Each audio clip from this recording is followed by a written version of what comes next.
It's such a special festival. Srila Prabhupada, as we know, took his father made him a cart, and he had a little Rath Yatra festival in the suburbs of Calcutta, and all the neighbouring women would cook and he would offer, and people would join in, and they loved this annual Rath Yatra by Abhay Charan Day.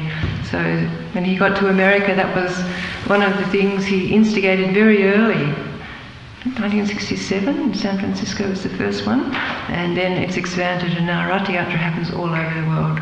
So it's a very wonderful, special festival, because at that time Lord Jagannath is being taken from his glorious temple representing Dwarka, and he goes back to Gundicha temple, which is Vrindavan. So it's kind of a prayer by the gopis as they're pleading Krishna to come from his great opulence and come back to those simple pastimes in Vrindavan. And we know that form of Lord Jagannath, Baladev, Subhadra, they're like concentrated ecstasy. When they were hearing pastimes, with his Vrindavan pastimes, Krishna, his limbs went inside, his eyes grew big, and he took on this wonderful form. And then Baladev and Subhadra also happened along, and they were listening, and the same thing happened to them. So the forms of Lord Jagannath are like total forms of ecstasy. So it's a really special festival, and when you see Rath Yatra, you look at the people's faces, and everybody is smiling, and they're smiling up at Lord Jagannath. They've never seen Lord Jagannath before, but they've got these big smiles because he's such an ecstatic form of Krishna. So I was lucky enough in 78 and 79 to do the return Rath, so we got to see the carts. Actually, one time Lord Balaram's cart stopped right outside our hotel, and it was where they stopped, they might stop for half an hour, and all the pandas were taking care of him, and it was kind of really special to look straight across at Lord Balaram and pray. So this is Srimad Bhagavatam, Canto 2, Chapter 5, Text 30. Vaikarikan mano yagye, Vaikarikan mano yagye, Deva Vaira Vaikarika Dasha, Deva Vaikarika Dasha, Digvartarka Prachetosvi, Digvartarka Prachetosvi, Vahanindro Pendra Mitraka, Vahanindro Pendra Mitraka, Vaikarikat, from the mode of goodness, Mana, the mind, Jagye, generated, Deva, demigods, Vaikarika, in the mode of goodness, Dasha, 10, Dik, the controller of directions, Vata, the controller of air, Arka, the sun, Prajeta, Varuna, Ashvi, the Ashvini Kumaras, Bahani, the fire god, Indra, the king of heaven, Upendra, the deity in heaven, Mitra, one of the 12 Adityas,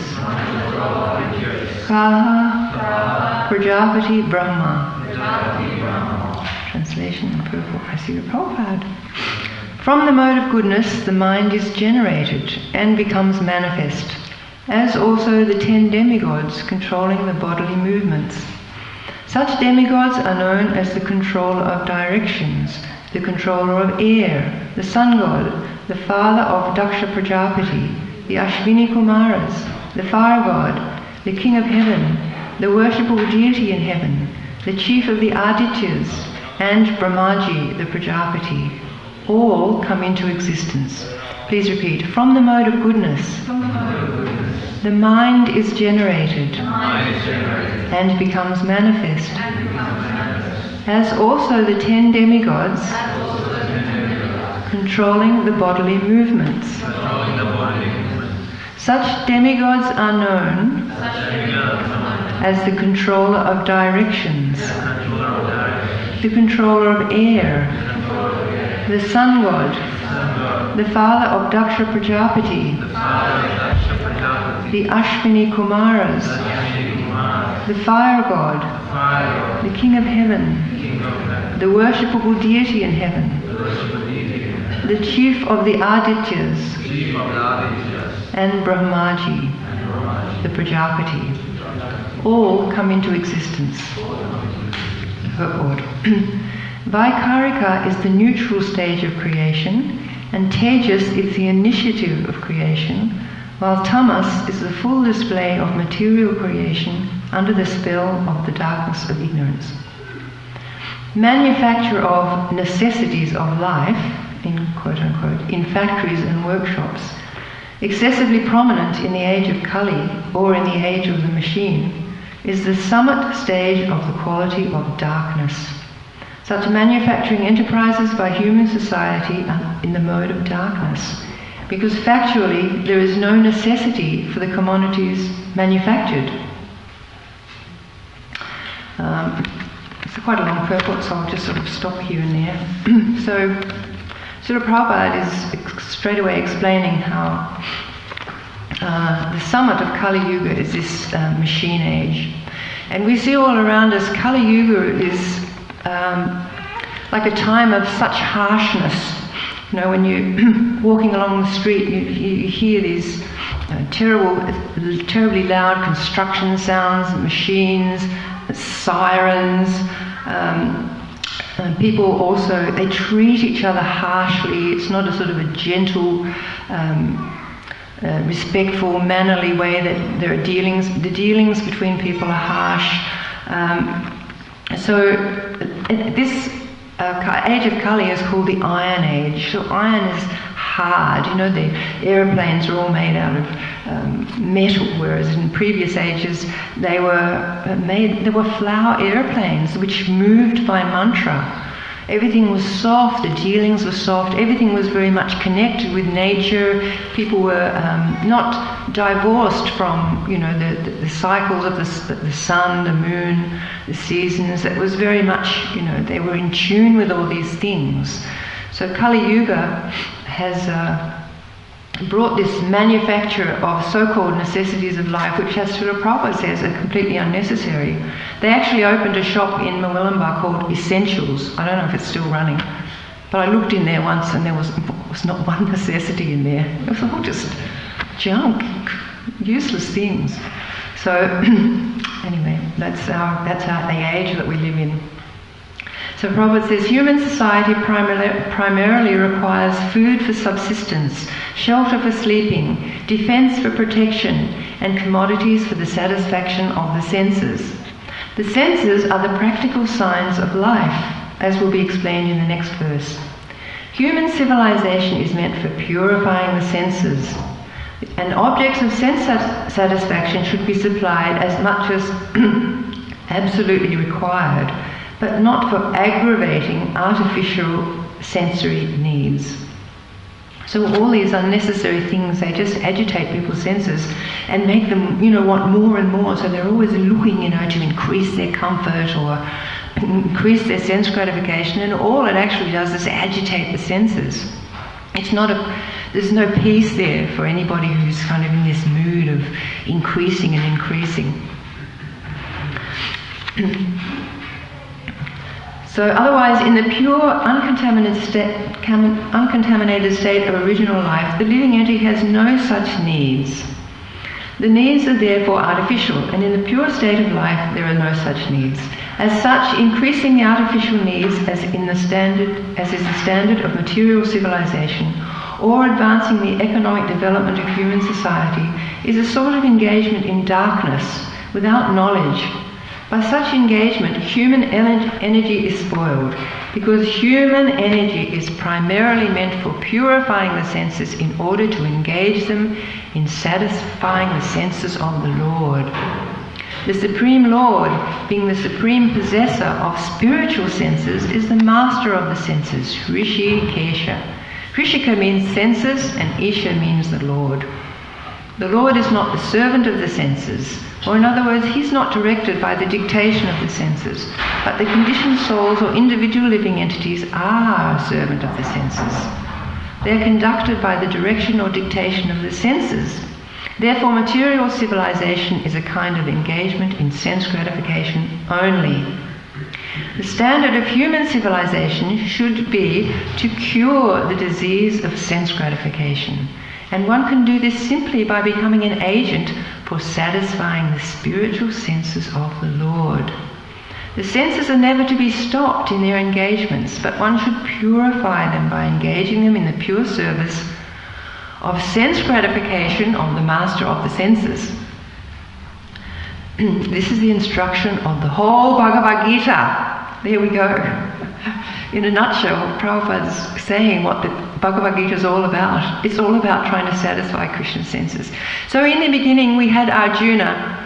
He's giving all these reasons why he shouldn't. I mean, it's pretty confronting. He's seeing all his family in front of him, and he's thinking, we've got to kill these, beloved family members, and we're going to destroy society. And so he comes up with all these reasons not to go ahead with it, even though Krishna has arranged it all to happen.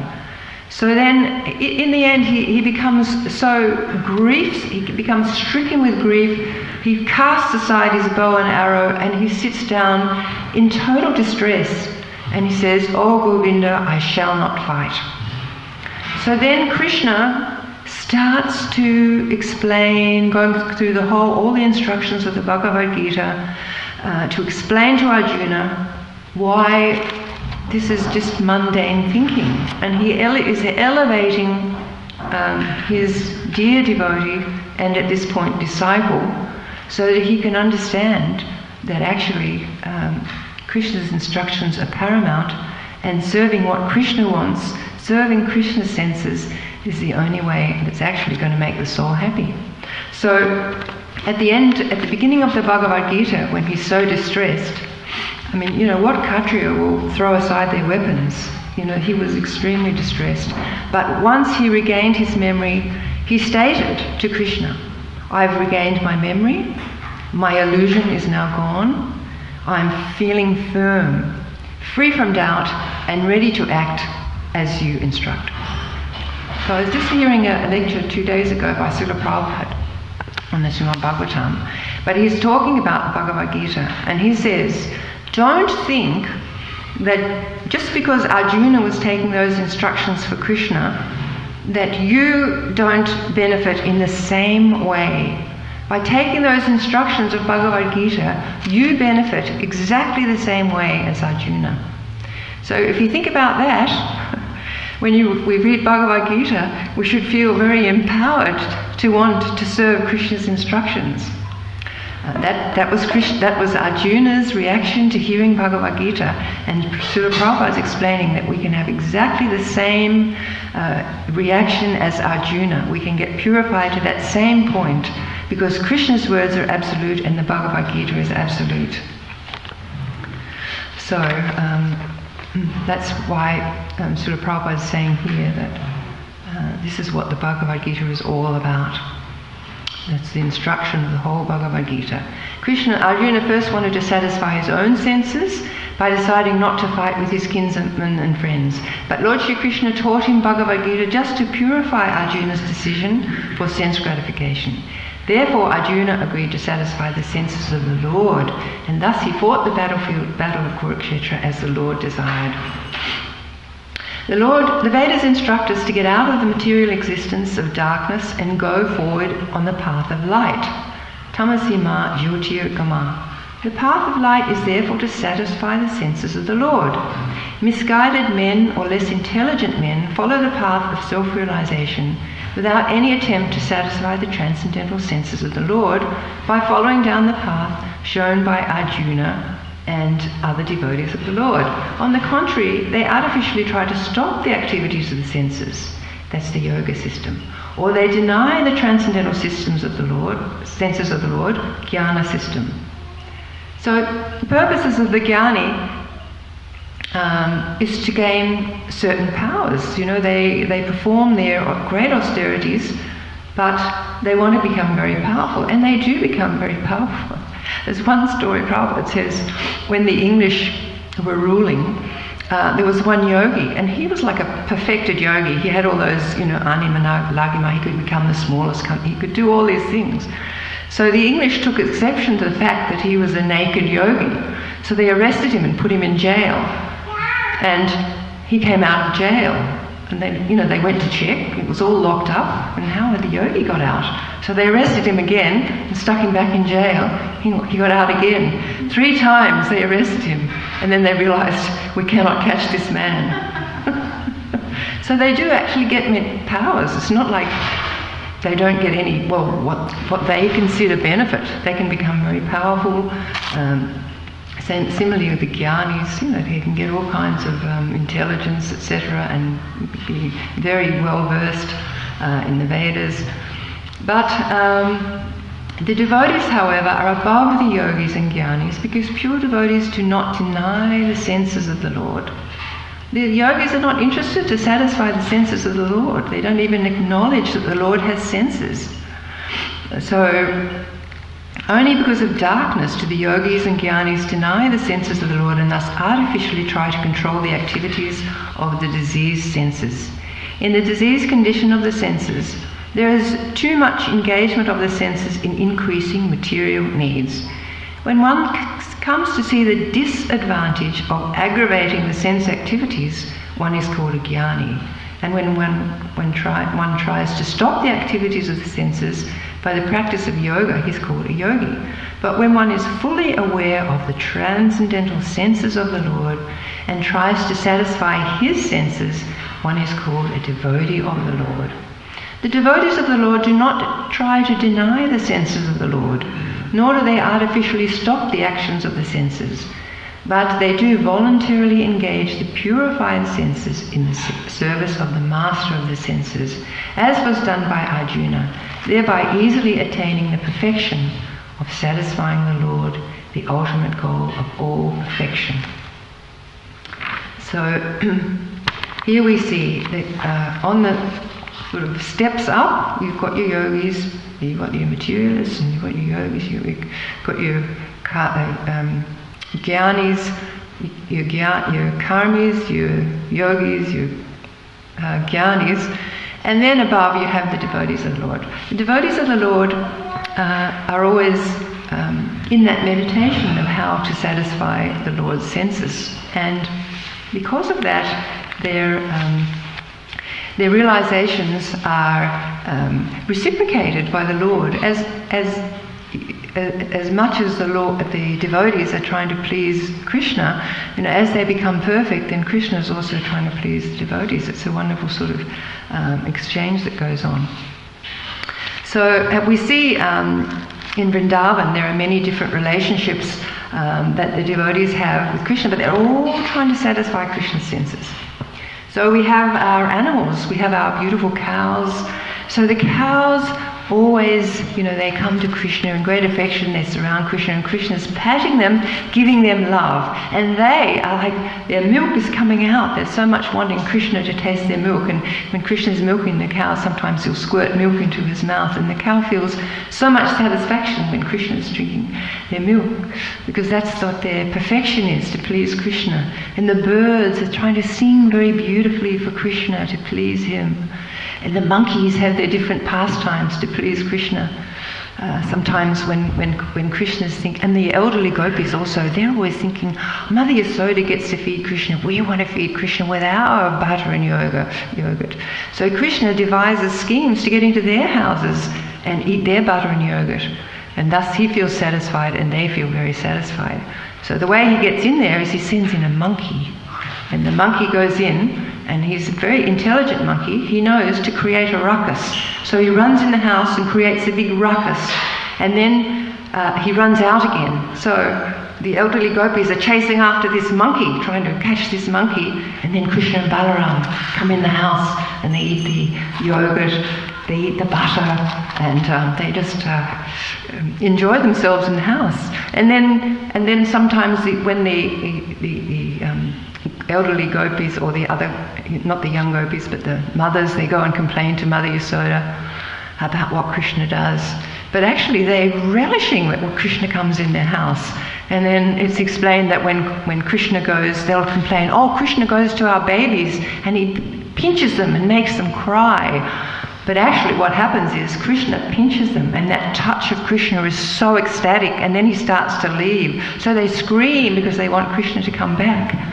So you've got this whole sort of, the whole Vrindavan Leela is kind of replete with every single entity there trying to satisfy Krishna's senses. And then the trees and the plants, of course Krishna is saying to Lord Balaram, oh, the trees are bowing down to you, and they're pouring out their honey for you. But also they're doing that for Krishna, because the plants want to please Krishna too. They want to give the most beautiful scent for Krishna, the most beautiful flowers, most tasty fruit. The whole Vrindavan atmosphere is wonderfully surcharged in this way. And then we have the cowherd boys. The cowherd boys, they're so anxious to be with Krishna that they'll often come in the night, and Mother Yasoda has to send them home. No, it's the middle of the night. You come and you have to wait till the morning. Krishna's sleeping. Little does she know that Krishna's off in Vrindavan forest with the gopis. And then once the morning comes, they're so happy, they all come and have breakfast together, they line up and have breakfast, and the gopis and the elderly gopis are serving them. They've got Srimati Radhika and some of the gopis cooking in the kitchen, and they're quietly, Krishna's glancing towards them.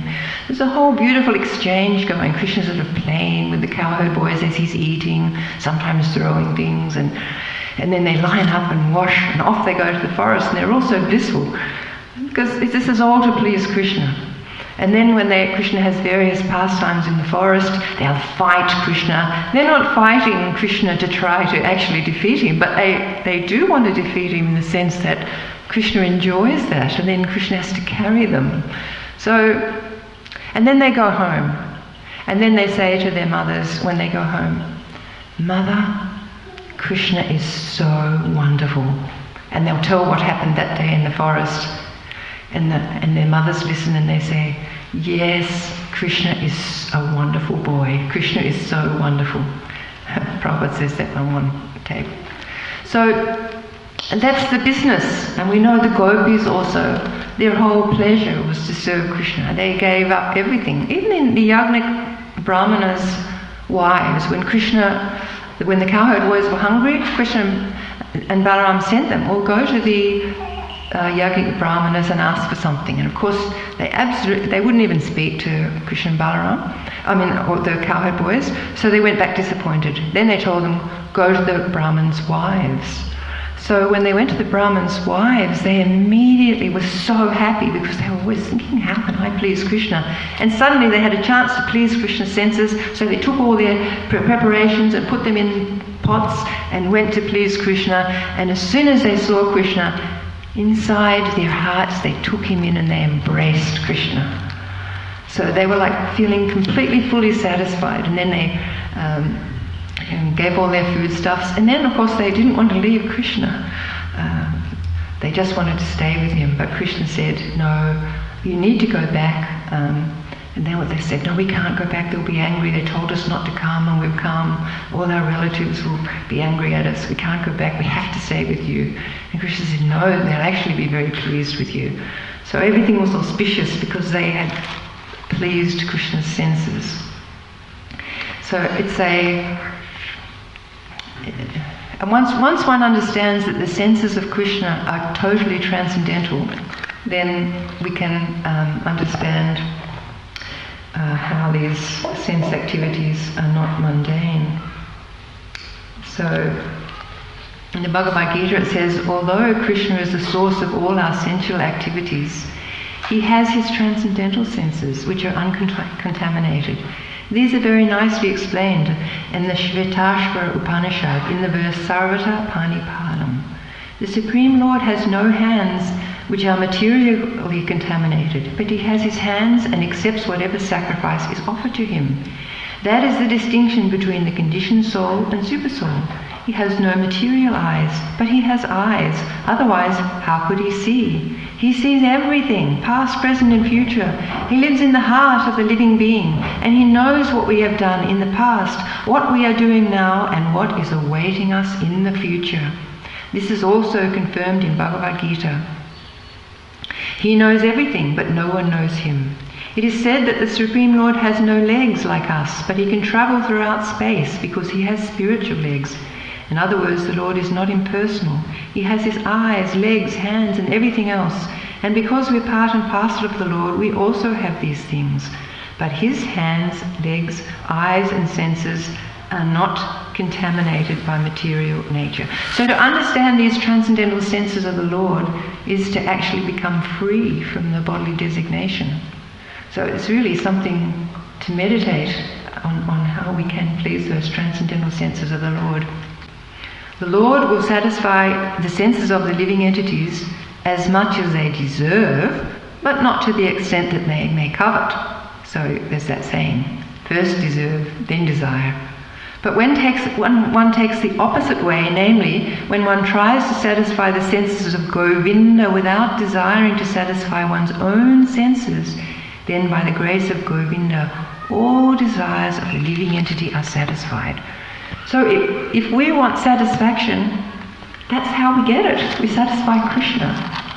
It's such a simple formula that, is so hidden, except for the Vaishnavas reveal that to us, that all our needs, all our desires will be taken care of when we are focusing on satisfying Krishna's desires. So I was going to read out one of the prayers by Narottam Das. But anyway, in that prayer, Narottam Das is saying, I will anoint your dark and fair forms with sandalwood. I will offer you betel nut. I will fan you. So he's thinking how to, that whole prayer is how he wants to serve the Lord's desires, the Lord's spiritual desires. So when we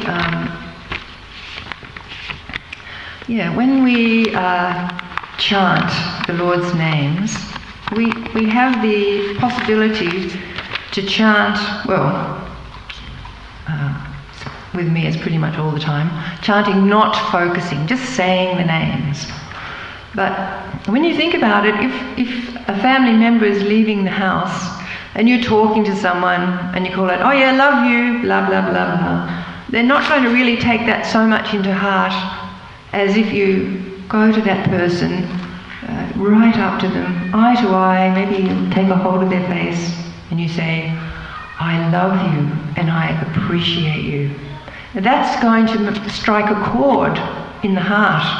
So the same way, when we're chanting, it's a way to please Krishna's senses, because Krishna likes to be glorified. He likes to have his holy name glorified. And frankly speaking, if you walk around the corner and someone's saying something nice about you, it's kind of like, oh wow. So the same with the Lord. He likes to hear himself glorified. It pleases his senses. That's what the living entity is meant to do. That's our dharma, to please the Lord's senses. So by glorifying him, by talking, when we talk about Krishna, if we can be the same as the cowherd boys and say to someone, oh, Krishna is so wonderful, I just read this about Krishna, blah, blah, blah. And the same thing with chanting, that we're chanting Hare Krishna. And if we're doing that, completely focused, Hare on the Lord's energies, and Krishna on the all-attractive Lord, and if it's a prayer, if it's a loving prayer to Krishna, then Krishna is very satisfied by that chanting. So it's a point always of connection. So what we are doing, the more connected we are to Krishna as we do it, the more he reciprocates. And we know how much he loves to reciprocate and give back to the devotees. That's what he does, because he's so grateful. If someone's just wanting to serve him, he's so grateful that he's thinking, what can I do for this devotee? There's so many beautiful pastimes where we see that Krishna is reciprocating. And actually Krishna doesn't really care, like we're making something for Krishna. He's not really too bothered if it's a very tasty sabji or we haven't, spiced it exactly like the best, like Jamuna Devi would spice it. But if we get down and we offer that prasadam with love, that's what Krishna wants. He's after the love. After all, when he went to Hastinapur and he went to Vidura's house, Vidura was so ecstatic to have Krishna there that he peeled off the banana skin and he gave that to the Lord. Now the Lord didn't say, I'm not going to eat a horrible old banana skin, give me the banana. He was so pleased that he ate the banana skin because he could feel that love that Vidura had for him. So, just whatever we're doing, the Lord is wanting to reciprocate if we do it with love. We just, at the moment, we're reading this, we have a little Bhagavatam session every day, the third canto. And Lord Varaha has just picked up Mother Earth, Mother Bhumi. He's married to Bhumi. He picks up Mother Bhumi and he's trying to save her. And then there's Hiranyaksha smashing and crashing him and fighting. And then Lord Brahma comes along and he starts praying to the Lord.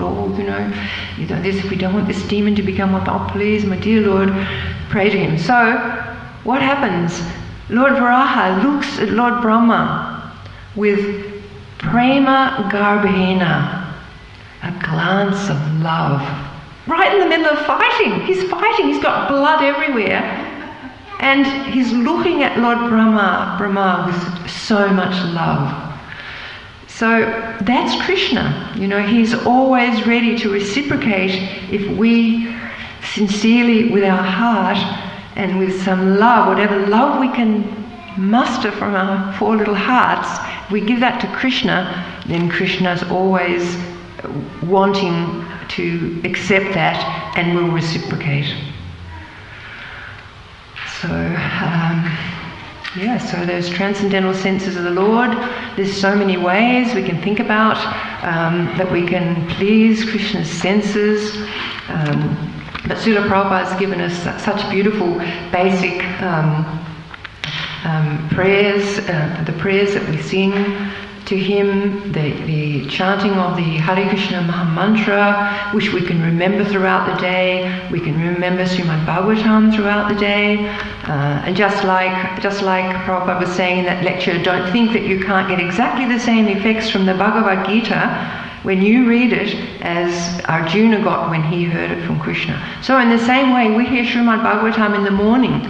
So that's the greatest fortune. There are great sages sitting, hearing the Srimad Bhagavatam, and here's little old us. We get to take part, So we never should think that same benefit is not coming to us. It's coming to us. It's open. Spiritual life, Krishna wants to pour all that onto us, but it's just our heart has to be ready to accept that.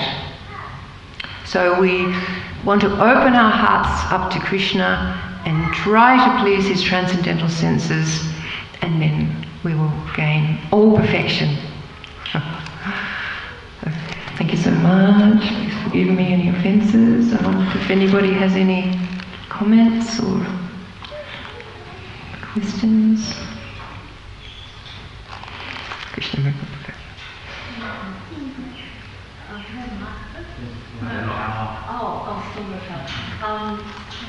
Just thank you for the lovely class that you can put. When you were talking about Lord Jagannath, I was thinking about how the reason why Lord Jagannath doesn't have eyelids, is because he's constantly casting his glance with love and mercy on us without even blinking at all. His merciful gaze is totally honest all the time. And they're huge, those eyes. Krishna Rupa Maharaj is just saying that the reason Lord Jagannath doesn't have lids on his eyes is so that his full eyes are always on the glances of his devotees. So that's very nice. Thank you. It's a very nice class, and all centered on Krishna and inspiring us to engage ourselves in service of his and Krishna's sense.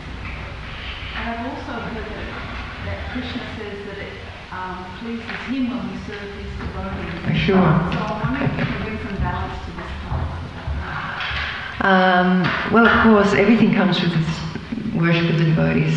Through the spiritual master, everything comes. The whole seed of bhakti is planted by the spiritual master in the heart, and we foster that by following his instructions.